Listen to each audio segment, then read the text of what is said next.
Moi, j'ai beaucoup de monde à passer en revue. Hein. Oui. Alors, c'est vrai que c'est un peu surréaliste, hein, cette manière de partir, mais bon, finalement, c'est plutôt sympa quand même, je trouve. Et puis, j'aurais jamais imaginé dire ça un jour, mais là, tout de suite, je me sens un peu solidaire des footballeurs qui sont tout seuls au milieu du stade, là, quand les tribunes sont vides, et qui sont obligés de courir quand même après le ballon. Hein. Mais bon, il paraît que tous les supporters sont derrière leur écran. Alors bon, je ne sais pas si je vais faire l'audience de l'OM ou du PSG, mais bon, on verra ça dans quelques jours. Alors, à période exceptionnelle, conditions de départ exceptionnelles, je me lance parce que j'ai un peu de monde à passer à la lunette. Alors, commençons par les présidents. Ben oui, hein, les, parce que moi j'ai subi le règne de deux Jean-Luc. Jean-Luc Septier, dit Jean-Luc Ier, que je salue. Alors lui, il a fait une erreur, c'était celle de m'embaucher. C'est vrai que j'avais fait la même quelques années auparavant. Mais aujourd'hui, j'ai des dossiers qui le concernent et je compte bien le faire chanter dans sa nouvelle carrière d'élu municipal. Pour autant, je garde un souvenir assez mitigé de cette période. Alors, ni à cause de lui, ni à cause de moi. Tous les deux, on a dû affronter à ce moment-là des situations compliquées, pas très drôles, pour plein de raisons.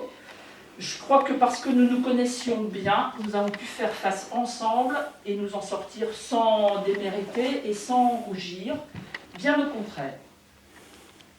Vint ensuite le règne de Jean-Luc II. Ça sonne un peu comme un nom de pape, mais c'est juste une impression. Au cours des 8 ou 9 dernières années, après mon conjoint, Jean-Luc, tu es sûrement l'homme avec lequel j'ai passé le plus de temps. En tout bien, tout honneur. Je veux pas de soucis avec André. Tu citais Jacques Brel tout à l'heure. Bien sûr, nous eûmes des orages. 1000 fois je pris mon bagage, mais aujourd'hui je prends mon envol. Je reconnais bien volontiers ne pas avoir toujours été une directrice très malléable. Mais j'avoue que toutes ces années, l'AFPI et moi avons eu la très grande chance de t'avoir comme président. Disponible, enthousiaste, généreux, dévoué, calme, polyvalent, confiant, déterminé. Et il est tout rouge. Parfois obstiné, souvent bavard, toujours gourmand. Malgré cela, le solde est très largement positif en ta faveur. Ta famille et tes amis ont beaucoup de chance de t'avoir, et je te remercie sincèrement de la manière dont les choses se sont passées entre nous toutes ces années. Je crois que tu as fait plus de chemin que moi dans cette aventure. C'est à ce stade du discours que dans l'émotion du moment, je dois avouer que ma famille, mon fils et mon éternel fiancé ont été et sont indissociables de ce que je suis. Je sais ce que je leur dois, je sais aussi ce que parfois j'ai pu leur faire supporter.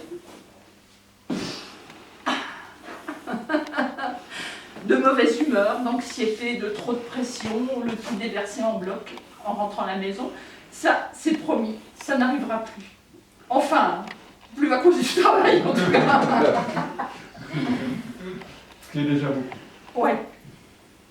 Tout naturellement, l'évocation des deux présidents avec lesquels j'ai eu plaisir à travailler me rappelle aussi avec une certaine émotion les piliers de l'AFPI. Marie-Thérèse Larocque, Guy Collin, Janine Bernada, Joël Biard, qui ont précédé ou accompagné des administrateurs toujours fidèles au poste aujourd'hui, Mireille Gantois et Roger Clay, témoins et acteurs de l'essor de l'AFPI, des exemples pour vous, petits administrateurs débutants, qui allez devoir assurer la relève et mériter vos galons. Suivez mon regard. Mes collègues, nouvel instant émotion. Car nécessairement, je ne peux pas passer sous silence l'équipe historique avec laquelle j'ai fait mes premiers pas à l'AFPI. Saïda, Dominique, Jacobine, Nicole, Marie-Jo, toutes différentes, mais un moteur commun qui nous a toutes aidés à passer des périodes compliquées. un professionnalisme et une générosité sans faille. Plus récemment, avec Marie et Claire, le contexte et les événements ne nous ont pas aidés à travailler très sereinement ensemble. On ne va pas se mentir, nos relations ont été un peu compliquées ces derniers temps.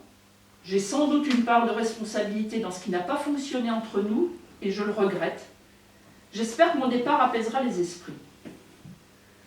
Quant à Florence, ce n'est pas un secret. Depuis ses premiers pas comme bénévole il y a quelques années, nous avons appris à nous connaître, à nous apprécier, et je sais que ça ne s'arrêtera pas aux portes de l'AFPI, et tu aurais eu toute ta place dans la Dream Team de nos débuts. Christelle, la petite dernière, à peine quelques jours de travail en commun, mais mon intuition me dit qu'elle est la bonne personne, au bon endroit et au bon moment. Je lui souhaite d'avoir au moins autant de satisfaction que j'ai pu en avoir avec vous tous et avec les centaines d'apprenants dont j'ai eu la chance de croiser la route. Arrivé à ce stade de mon discours, j'aimerais lever le doute sur ce qui est à l'évidence un malentendu, une grossière incompréhension. Je ne pars pas à la retraite.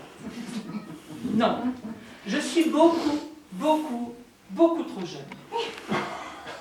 Enfin, un peu trop jeune. Non, j'arrête de travailler pour me préparer à la retraite. Pour mûrir, peaufiner, ciseler la retraitée que je vais devenir.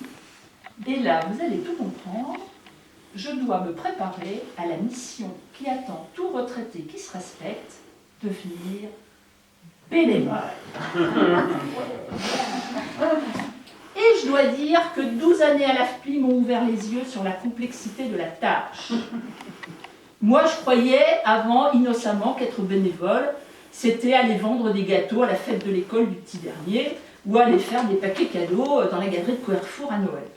Eh bien non, pas du tout. Pour devenir THE bénévole, il y a des codes, une sorte de rite initiatique avec des épreuves et des choix décisifs pour accéder au grade. Tout d'abord, le choix de la cause.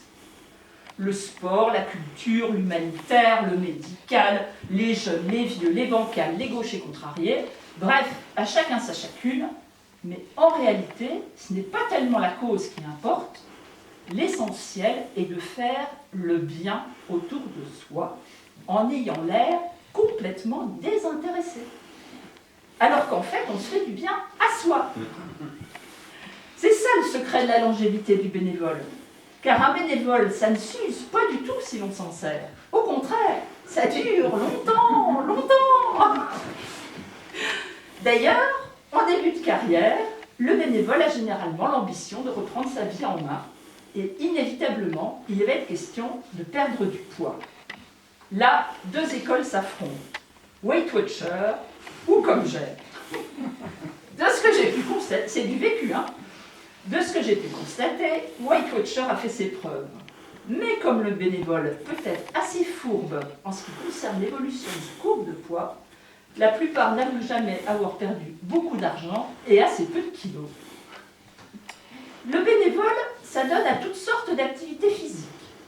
La marche, le vélo électrique, la piscine et quelques téméraires courent ou jouent encore au tennis. Sur Nintendo. Pour ma part, je choisis rugby. J'irai au stade avec d'autres copains bénévoles et le lendemain, on refera le match. Lorsqu'il n'est pas amateur de sport violent, le bénévole est soucieux de son équilibre et de son bien-être. Il fait du yoga, de la méditation, du tai chi ou de la sophrologie. Mais plus généralement, pour ouvrir tous ses chakras, il fait sieste.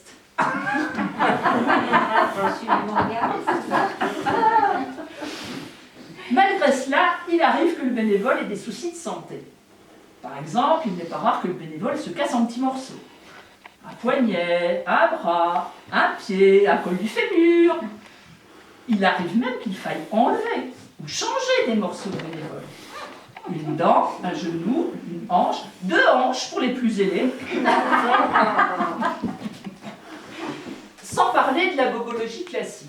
diabète, hypertension, sciatique, cholestérol, triglycérides, gamma-GT peut-être même, et autres anémies graisseuses.